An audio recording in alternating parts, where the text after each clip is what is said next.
اعوذ باللہ من الشیطان الرجیم بسم اللہ الرحمن الرحیم الحمدللہ رب العالمین الصلاۃ والسلام علی رسول اللہ صلی اللہ علیہ وسلم رب اشرح لی صدری ویسر لی امری واحلل عقدۃ من لسانی یفقہوا قولی۔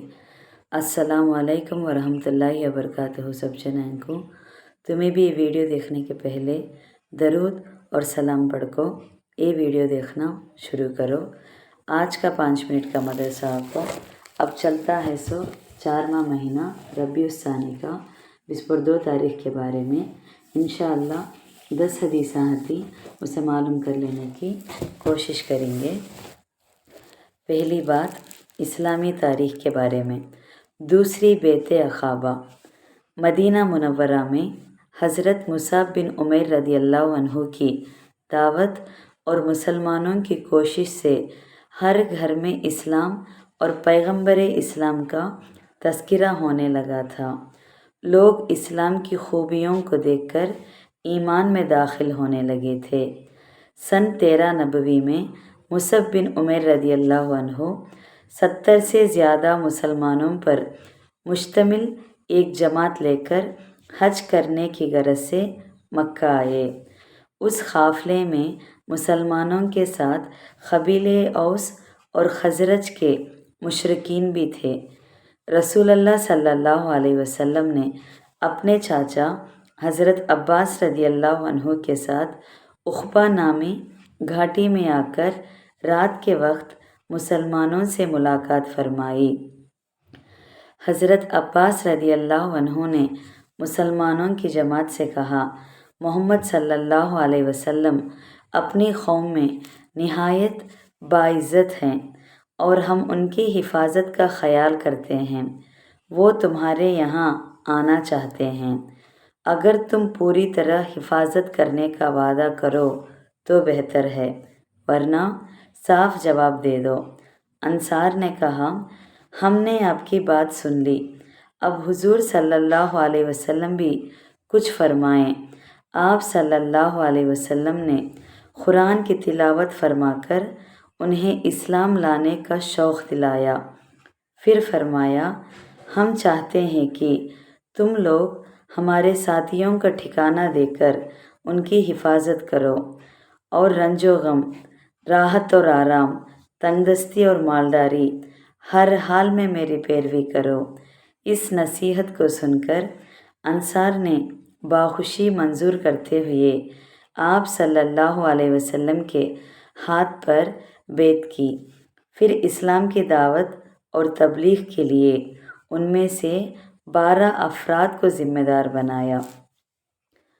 دوواں قصہ حضور صلی اللہ علیہ وسلم کا معجزے کے بارے میں، ایک چمتکار کے بارے میں۔ باغ کی کھجوروں میں برکت۔ حضرت جابر رضی اللہ عنہ فرماتے ہیں، میرے والد جنگ احد میں شہید ہو گئے اور اپنے پیچھے اتنا قرضہ چھوڑ گئے کہ میرے باغ کی کھجوروں سے وہ قرضہ ادا ہونا مشکل تھا، اور ادھر کھجور کاٹنے کا وقت آ پہنچا تو میں آپ صلی اللہ علیہ وسلم کے پاس آیا اور ساری حالات آپ صلی اللہ علیہ وسلم کے سامنے رکھی تو فرمایا، اچھا جاؤ اور کھجوریں کاٹ کر الگ الگ ڈھیر کر لو۔ میں گیا اور ایسا ہی کیا۔ پھر حضور صلی اللہ علیہ وسلم آئے اور سب سے بڑے ڈھیر کے 3 بار چکر لگایا اور پھر اس کے پاس بیٹھ گئے اور فرمایا، اپنے قرض گاہوں کو دینا شروع کرو۔ میں نے اس میں سے تول کر دینا شروع کیا۔